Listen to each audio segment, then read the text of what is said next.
नमस्कार, मैं हूं मनोज मानस। हमारे स्पेशल बुलेटिन में आपका स्वागत है। सबसे पहले हम बात करेंगे बुद्ध के अवशेषों की प्रदर्शनी का शुभारंभ। प्रधानमंत्री नरेंद्र मोदी ने शनिवार को भगवान बुद्ध से जुड़े पवित्र पिपरहवा अवशेषों की भव्य अंतर्राष्ट्रीय प्रदर्शनी का शुभारंभ किया। इस अवसर पर अपने संबोधन में उन्होंने कहा, 125 साल के इंतजार के बाद भारत की विरासत लौटी है, भारत की धरोहर लौटी है। आज से भारतीय जनमानस भगवान बुद्ध के इन पवित्र अवशेषों के दर्शन कर पाएगा। साथ ही उन्होंने कहा कि 2026 की शुरुआत में ही यह शुभ उत्सव बहुत ही प्रेरणादायक है।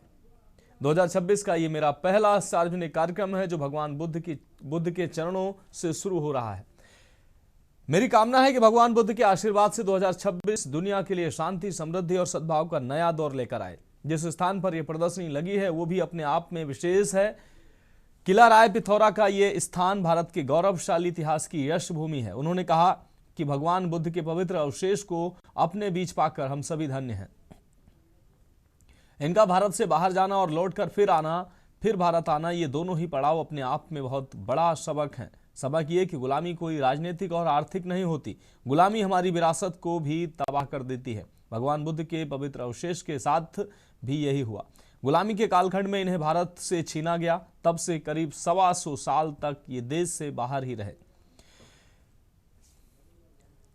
इसलिए उन्होंने इन पवित्र अवशेषों को अंतर्राष्ट्रीय बाजार में नीलाम करने का प्रयास किया। तो भगवान बुद्ध के अवशेषों की प्रदर्शनी का शुभारंभ प्रधानमंत्री ने किया है। पवित्र पिपरहवा अवशेषों की अंतर्राष्ट्रीय प्रदर्शनी का शुभारंभ प्रधानमंत्री के हाथों हुआ है। अवशेषों की अंतर्राष्ट्रीय प्रदर्शनी का शुभारंभ प्रधानमंत्री के द्वारा किया गया है। पीएम मोदी ने इस प्रदर्शनी का शुभारंभ किया है।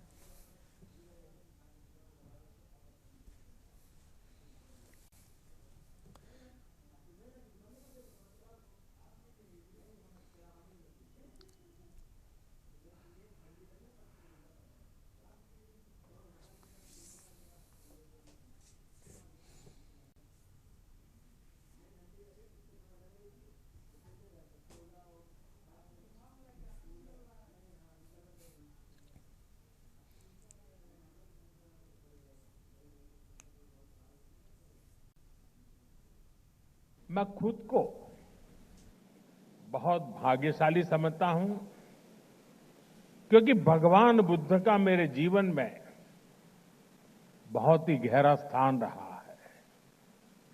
मेरा जन्म जिस वडनगर में हुआ वो बौद्ध शिक्षा का बहुत बड़ा केंद्र था।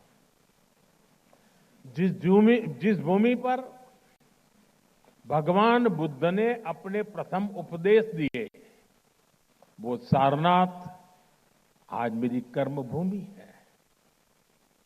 जब मैं सरकार के दायित्वों से दूर था तब भी मैं एक तीर्थ यात्री के रूप में बौद्ध तीर्थ स्थलों की यात्रा करता रहता था।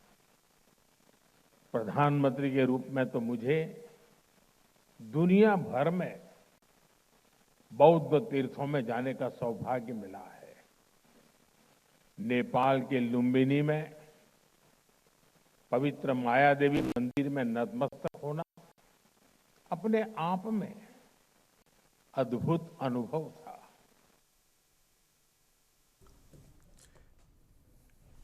और अब हम बात करेंगे सुरक्षा बलों को फतेह नक्सली ढेर।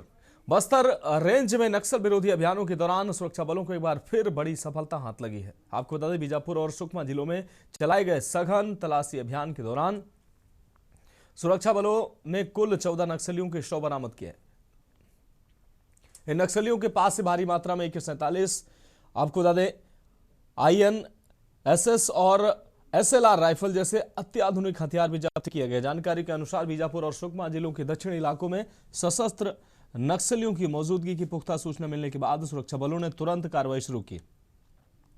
अभियान के तहत दक्षिण बस्तर क्षेत्र में DRG की विशेष टीमों को रवाना किया गया। ऑपरेशन के दौरान बीजापुर जिले में सुबह लगभग 5 बजे से DRG और नक्सलियों के बीच रुक रुक कर मुठभेड़ जारी रही। वहीं सुकमा जिले में भी सुबह लगभग 8 बजे सुरक्षा बलों और नक्सलियों के बीच रुक रुक कर फायरिंग की स्थिति बनी हुई है।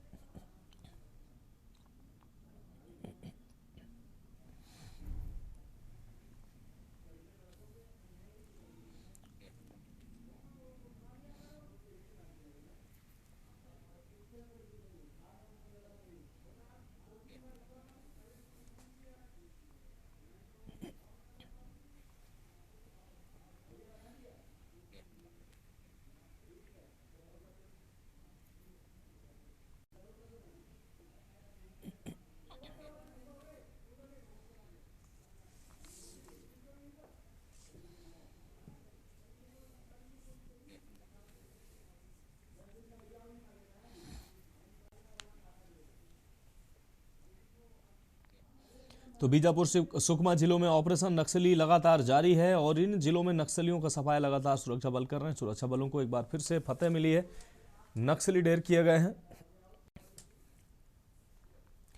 और अब बात करेंगे 16 से आपकी सामाजिक न्याय यात्रा। खबर लखनऊ से। आम आदमी पार्टी के राज्यसभा सांसद संजय सिंह ने घोषणा की है कि पार्टी तीसरे चरण की पदयात्रा रोजगार दो सामाजिक न्याय दो की शुरुआत 16 जनवरी से करेगी, जो 22 जनवरी तक चलेगी। ये यात्रा लगभग 90 से 100 किलोमीटर की होगी और मिर्जापुर से शुरू होकर वाराणसी तक जाएगी। संजय सिंह ने कहा कि उत्तर प्रदेश में लगातार पेपर लीक हो रहे हैं और प्रयागराज में नौजवान छात्रों का प्रदर्शन चल रहा है। उन्होंने आरोप लगाया कि जब भी अदालत से बेरोजगार युवाओं के पक्ष में फैसला आता है, सरकार सुप्रीम कोर्ट चली जाती है। पशुधन विभाग की भर्ती में आरक्षण के मुद्दे को भी उन्होंने उठाया। संजय सिंह ने यूपी सरकार के दावों और हकीकत में फर्क बताते हुए पुलिस भर्ती में उम्र सीमा बढ़ाने की मांग की।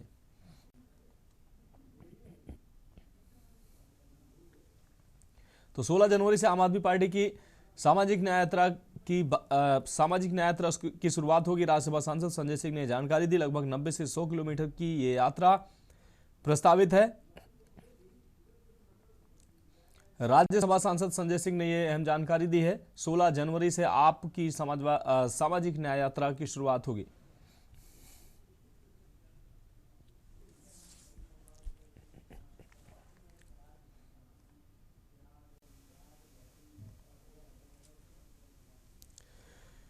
तो उत्तर प्रदेश की राजधानी लखनऊ से खबर आपको दिखा रहे हैं। 16 जनवरी से आम आदमी पार्टी की सामाजिक न्याय यात्रा की शुरुआत होगी। राज्यसभा सांसद संजय सिंह ने जानकारी दी। संजय सिंह ने कहा कि सामाजिक न्याय यात्रा की उन्होंने बात करते हुए कहा कि 90 से 100 किलोमीटर की ये यात्रा होगी।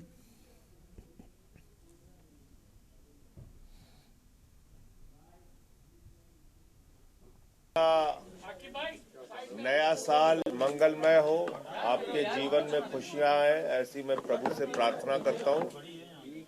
आज की पत्रकार वार्ता का मकसद ये है कि आम आदमी पार्टी अपने तीसरे चरण की पदयात्रा की शुरुआत 16 जनवरी से 22 जनवरी तक करने जा रही है।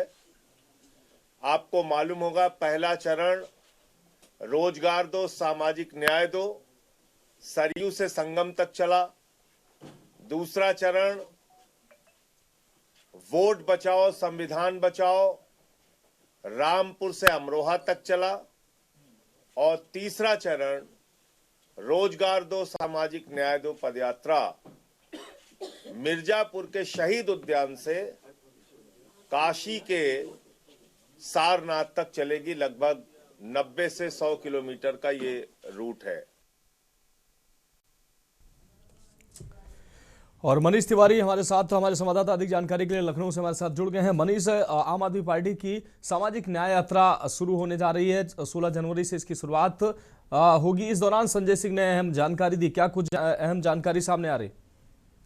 जी बिल्कुल, जिस प्रकार से संजय सिंह जो आम आदमी पार्टी के जो सांसद हैं, उनके मीडिया के सामने मुखातिब हुए, उनके द्वारा ये बताया गया कि 16 जनवरी से वो अपनी एक यात्रा शुरू करने जा रहे हैं जो 22 जनवरी तक चलेगी। और जिस प्रकार से कह सकते हैं कि तीसरा चरण होगा इस यात्रा का, जो 90 से 100 किलोमीटर तक जो है ये यात्रा चलेगी। इसमें रोजगार से लेकर के जो सामाजिक न्याय को लेकर के जो है इस प्रकार की यात्रा देखने को मिलेगी। ये तीसरे चरण की यात्रा है। इसी प्रकार से संजय सिंह लगातार जो है उत्तर प्रदेश में यात्रा कर रही है। यात्रा जो है मिर्जापुर से शुरू होकर बनारस तक जाएगी। तो कह सकते हैं कि जिस प्रकार से प्रयागराज में नौजवान छात्रों का प्रदर्शन चल रहा है, उसको लेकर के भी, और साथ ही साथ रोजगार सबसे अहम मुद्दा जो संजय सिंह के द्वारा ये बताया गया कि बेरोजगारी और नौजवानों के हक के फैसले को लेकर के जो है उनके द्वारा जो है ये यात्रा जो है निकाली जाएगी, जिसमें अहम कड़ी दूसरी भी देखने को मिली। पशुधन विभाग की जो भर्ती है उसको आरक्षण के लिए भी जो है इस यात्रा को में जो है सम्मिलित किया जाएगा। तो कहा जा सकता है जिस प्रकार से संजय सिंह ने, चाहे केंद्र सरकार हो चाहे उत्तर प्रदेश सरकार हो, उसको उनके द्वारा घेरने का भी पूरी तरीके से प्रयास किया गया। हर एक पहलू पर जो है उनके द्वारा साफ तौर से कहा गया, चाहे मध्य प्रदेश का मामला हो जहाँ पे पानी की गंदगी की वजह से जो है करीब 10 लोगों की मौत हुई, उस पर भी जो उनके द्वारा सवाल उठाए गए। इसी प्रकार से हर एक मुद्दा, जहां शाहरुख खान का जो मामला था, क्रिकेट का मामला था, उस पर भी जो है उनके द्वारा ये कहा गया कि जिस प्रकार से केवल शाहरुख खान का नाम था, इसलिए जो है उनका नाम है जूही चावला का नाम नहीं लिया गया। ये जानबूझ करके ये पूरी प्लान के तहत जो है भारतीय जनता पार्टी की सरकार और उनके नेता जो है करते हैं। एसआईआर के मुद्दे पर भी उन्होंने कहा कि जिस प्रकार से केंद्र से जहां चुनाव आयोग उत्तर प्रदेश का जो है गांव का आंकड़ा और कुछ बताती है और उत्तर प्रदेश का चुनाव आयोग दूसरा आंकड़ा बताता है, तो इस प्रकार से इससे घेराबंदी की गई है। 4 करोड़ मतदाता उत्तर प्रदेश से कहां चले गए, इस पर भी संजय सिंह ने जवाब जो है सरकार से पूछा है और चुनाव आयोग से पूछा है। तो कह सकते हैं कि इस पूरी प्रेस कॉन्फ्रेंस में भारतीय जनता पार्टी और उनकी सरकारों को घेरने का उनके द्वारा प्रयास किया गया और अपनी यात्रा से भी जो है उत्तर प्रदेश की सरकार को घेरने का उनके द्वारा प्रयास किया जाएगा। जी हाँ बिल्कुल मनीष जी, इस तमाम जानकारी के लिए आपका बहुत शुक्रिया। आप हमारे साथ बने रहिए, आगे भी हम आपसे अपडेट लेंगे। तो लगभग 90 से 100 किलोमीटर की ये यात्रा होगी। राज्यसभा सांसद संजय सिंह ने प्रेस वार्ता कर ये जानकारी दी। 16 जनवरी से आम आदमी पार्टी की सामाजिक न्याय यात्रा की शुरुआत होगी।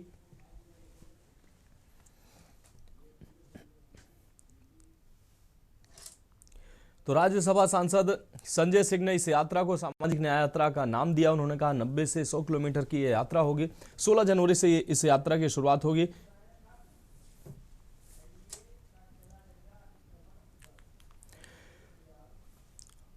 और अब हम बात करेंगे एलडीए का चला डंडा, अतिक्रमण ध्वस्त। राजधानी लखनऊ में यातायात को रफ्तार देने के लिए बनाए जा रहे ग्रीन कॉरिडोर के रास्ते में आने वाले अवैध निर्माणों पर लखनऊ विकास प्राधिकरण का डंडा चला है। महानगर थाना क्षेत्र के अंतर्गत निषादगंज इलाके में स्थित चांद मस्जिद के पास एलडीए ने बुलडोजर कार्रवाई करते हुए अवैध दीवार और मलबे को साफ किया है। शनिवार को एलडीए की टीम भारी पुलिस बल के साथ निषादगंज पहुंची। ग्रीन कॉरिडोर के निर्माण में बाधा बन रहे मस्जिद के पास के गैरेज और वहां पर जमा मलबे को बुलडोजर की मदद से हटा दिया गया। कार्रवाई के दौरान सुरक्षा की दृष्टि से महानगर थाने की पुलिस मौके पर तैनात रही ताकि किसी भी प्रकार के विरोध की स्थिति से निपटा जा सके। एलडीए ने स्पष्ट किया कि कॉरिडोर के मार्ग में कोई भी स्थायी निर्माण बर्दाश्त नहीं किया जाएगा। हालांकि मस्जिद कमेटी के अनुरोध पर प्राधिकरण ने उन्हें अपने दावे और जमीन के दस्तावेज पेश करने के लिए 2 दिन का समय दिया है। इस मामले के समाधान के लिए अब सोमवार का दिन बेहद महत्वपूर्ण है। सोमवार को चांद मस्जिद कमेटी के अध्यक्ष और एलडीए के अधिकारियों के बीच एक उच्च स्तरीय बैठक होगी। इस बैठक में कमेटी द्वारा दिखाए गए कागजों के आधार पर ही आगे का निर्णय लिया जाएगा।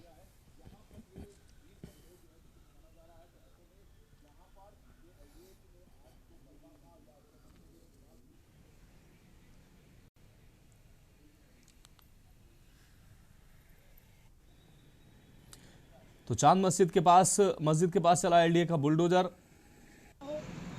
भारी पुलिस बल की मौजूदगी में कार्रवाई हुई। मनीष तिवारी हमारे संवाददाता अधिक जानकारी के लिए हमारे साथ जुड़ गए हैं। मनीष, ग्रीन कॉरिडोर के रास्ते में अतिक्रमण जो बाधा बन रहा है, लगातार एलडीए उसको साफ करवा रहा है। इसी कड़ी में चांद मस्जिद के आसपास जो अतिक्रमण है उसको भी ध्वस्त करने की कार्रवाई एलडीए कर रहा है। क्या कुछ अहम जानकारी सामने आ रही? जी बिल्कुल, जिस प्रकार से निषादगंज की चांद मस्जिद के पास का ये क्षेत्र है जहां पर जो है एलडीए का बुलडोजर जो है मौके पर पहुंचा था, काफी गंदगी थी, उसको जो है बुलडोजर के माध्यम से साफ कराया गया। वहीं पर एक दीवार को लेकर के जो है बुलडोजर का एक्शन देखने को मिला, जिस पर जो है जो मस्जिद कमेटी के लोग थे उनके द्वारा जो है इस पर ऑब्जेक्शन किया गया, जिस पर प्राधिकरण ने हालांकि उनको 2 दिन का जरूर वक्त दिया है कि आपकी मस्जिद का एरिया कितना है उसके सारे दस्तावेज सामने लेकर के आए। तो कह सकते हैं कि जिस प्रकार से कॉरिडोर बनाने का जो एलडीए का जो प्लान है उस प्लान के अंतर्गत ये पूरी कार्रवाई देखने को मिली। अब ये देखना है कि मस्जिद के जो कमेटी के सदस्य हैं जो दस्तावेज जो है प्राधिकरण के सामने पेश करने हैं, और हालांकि उसके आसपास के जो भी गंदगी थी या जहां पर जो है लोगों ने अपनी गैरेज बना रखे थे उनके उस पर जो है कार्रवाई जरूर देखने को मिली। लेकिन जिस प्रकार से मस्जिद का मामला है तो उस पर इतनी जल्दीबाजी एलडीए के द्वारा नहीं की गई। उनके द्वारा दस्तावेज मांगे गए और ग्रीन कॉरिडोर बनाने का ये प्लान जो है पहले से किया जा चुका है। जिसमें ये अड़चन आ रही थी उसी अड़चन के तहत जो है एलडीए की कार्रवाई देखने को मिली। जी हाँ बिल्कुल मनीष, इस तमाम जानकारी के लिए आपका बहुत शुक्रिया। तो चांद मस्जिद के पास चला एलडीए का बुलडोजर। भारी पुलिस बल की मौजूदगी में यह कार्रवाई की गई है। हालांकि मस्जिद कमेटी को 2 दिन का समय दिया गया है कागजात देखने के लिए। ग्रीन कॉरिडोर के रास्ते में अतिक्रमण जो बाधा बन रहा है उसको साफ करने का लगातार प्रयास किया जा रहा है। फिलहाल हमारे स्पेशल बुलेटिन में वक्त एक ब्रेक का है। ब्रेक के बाद हम बात करेंगे प्रदूषण से दिल्ली को मामूली राहत। ब्रेक के बाद हमारे स्पेशल बुलेटिन में एक बार फिर से आपका स्वागत है। हम बात कर रहे हैं प्रदूषण से दिल्ली को मामूली राहत। प्रदूषण की मार झेल रही राजधानी दिल्ली को प्रदूषण से थोड़ी राहत मिली है। दिल्ली में वायु गुणवत्ता सूचकांक यानी कि AQI लुढ़क कर 250 के नीचे आ गया है।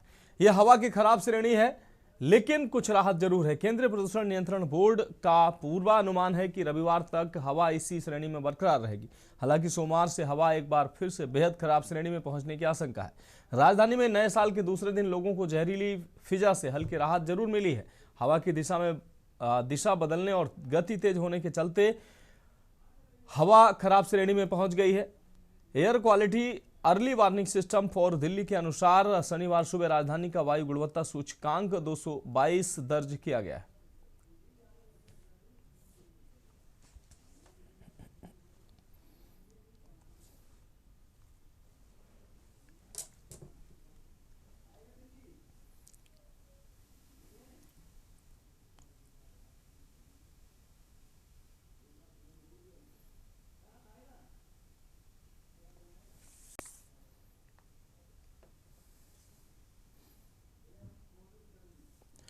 तो सोमवार से बेहद खराब श्रेणी में फिर से रह सकती है हवा। फिलहाल राजधानी दिल्ली को थोड़ी राहत मिलती नजर आ रही है। AQI जो है वो कुछ नीचे आया है और 250 के नीचे AQI लुढ़क कर पहुंचा है, जिससे दिल्ली वासियों को थोड़ी राहत जरूर मिली है। लेकिन सोमवार से बेहद खराब श्रेणी में फिर से पहुंच सकता है हवा का सूचकांक।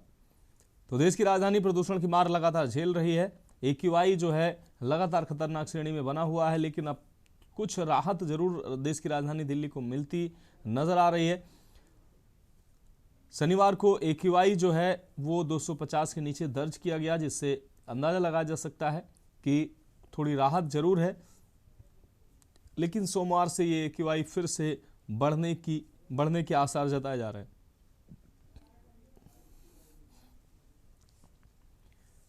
तो प्रदूषण से देश की राजधानी दिल्ली को मामूली राहत जरूर मिली है। AQI लुढ़क कर 250 के नीचे पहुंचा है। मामूली राहत इसको जरूर कह सकते हैं, लेकिन सोमवार से फिर से बेहद खराब श्रेणी में ये पहुंच सकता है AQI।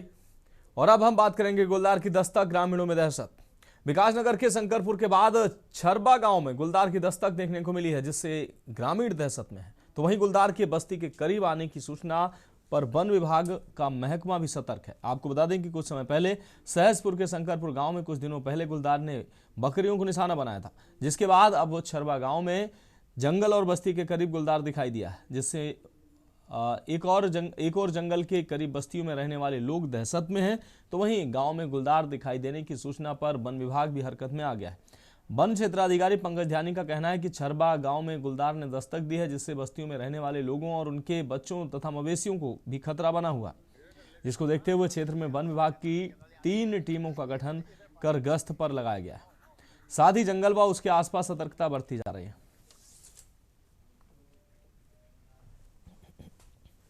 गुलदार की जो हमारे को सूचना आ रही है वो छरबा ग्राम सभा से, और छरबा ग्राम के जो प्रधान जी हैं वो लगातार जो है मैं उनके संपर्क में हूँ। मैं उनके घर पर भी जाके मीटिंग मैंने की है, कल भी की है, परसों भी की थी, और कल रात 12:30-1 बजे तक मैं खुद छरबा गांव में जो है गश्त पे था। और क्योंकि जिन घरों में जहाँ से सूचना आ रही है वो बिल्कुल जंगल से लगे हुए हैं। ये यहाँ पे गुलदार वगैरह आते रहते हैं, वो अपना आबादी है, बच्चे हैं छोटे, और पशु वगैरह का खतरा है, उठा के ले भी गए, ऐसा नहीं। उसके बाद हमने जंगलात वालों को उनको सूचना दी और गश्त भी चल रही है यहाँ पे। तो किस तरह का खतरा है जंगली जानवरों के? बच्चों को छोटे हैं, जैसे हम घर पर कोई नहीं रहता, बच्चे खेल रहे उठा ले जाए। जी, यहाँ पे ये बघेरा नाम का जानवर है। ये आसपास यहाँ हम रहते हैं तो छोटे छोटे बच्चे हैं, इसका बहुत डर रहता है। क्योंकि जैसे कि घर में हम अकेले रहते हैं, कभी कभी हस्बैंड नहीं रहते, भाई रात में इधर उधर भी जाना भी पड़ जाता है, पानी लगाने कहीं कुछ करने, तो छोटे छोटे बच्चों के साथ और हमारे साथ बहुत डर रहता है। हमारे पास मतलब गाय है, गायों के बच्चों को उठा ले जाते हैं। फिलहाल हमारे स्पेशल बुलेटिन में अभी के लिए इतना ही। मुझे दीजिए इजाजत और आप देखते रहिए के न्यूज़ इंडिया।